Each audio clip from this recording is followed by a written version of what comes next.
Hey there everyone, I'm Lauren Jackson, an APQS sales representative and educator, and today we're going to talk a little bit about how to do a border and sashing design. We're going to talk about the lead pipe quilting design. This one is fast and fun. It's an awesome design that you can do on any quilt top, and you can do it in a more structured, geometric, modern way, or in a way that could be more curvy and flowy that can work with your quilt top depending on the project that you have to work with. This design is super fast, super fun, and super easy, and I'm excited to take a minute and share it with you. Let's head to the machine and take a look at how to stitch it out. Okay, so I've gone ahead and drawn out a border here, very light in the pink. This is 2 inches and 2 inches wide, and I've divided it by 2 inches across. We're going to practice doing the lead, what is most commonly known as a lead pipe design.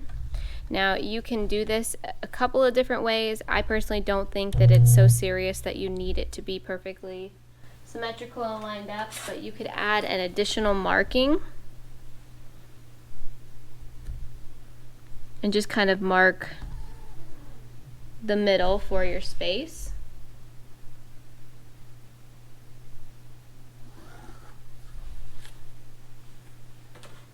That way you can transition in the same area every time. So this design is super simple. What we're going to do is we're going to utilize our foot to give us even spacing. We know our needle is 1/4 of an inch away from the edge, and we're going to pull that design in, and we're going to use our foot to echo the square that we're in, and that's going to create the lead pipe design. So travel up to the middle, travel over. We're going to go past this first line, and we're going to go up until our ruler foot hits the outer border, our outer ditch line, and we're using that foot to guide us to create a square inside. Okay, when you get to this point, you want to make sure that your foot, you're eyeballing where the edge of your foot is and where that previous stitch line is, or between, 1/4 and 1/2 inch away, so you can go up and echo it the same way.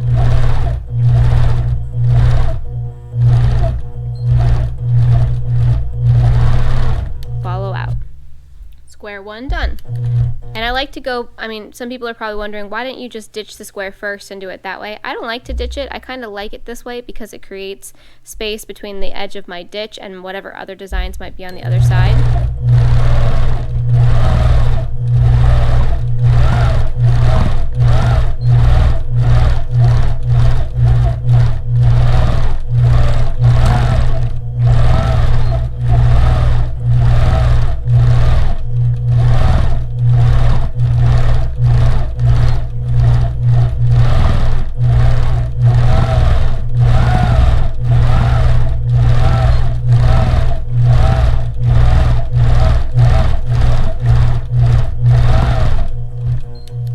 Continue until you're done.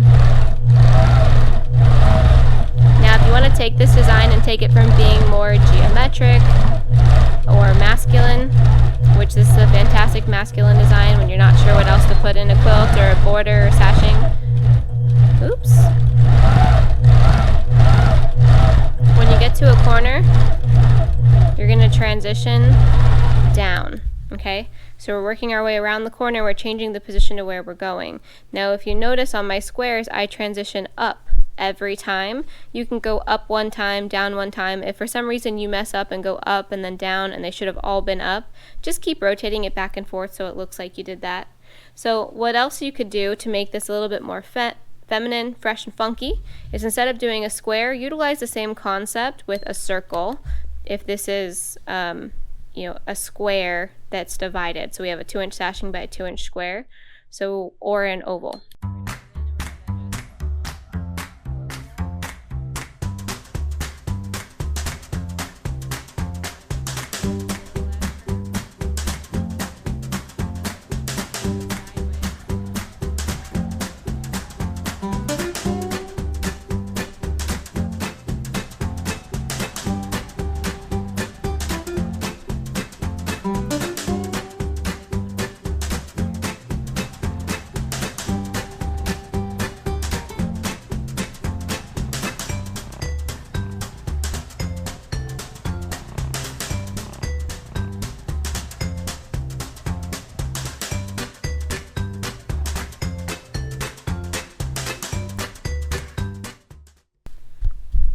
These can be fun for kid quilts, funky quilts, Just make sure that you're practicing doing that transition. So just as my squares go up every single time, I want to either keep them uniform or I want to alter them every other one, up, down, up, down, up, down.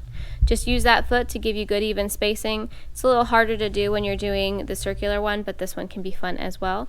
And if you're like me, you like designs that are versatile, fun, and easy to do, and these are quick to map out and quick to stitch. Don't forget to hit the like and subscribe button on the APQS YouTube channel so that you can get new videos as soon as they come out and you don't skip a beat.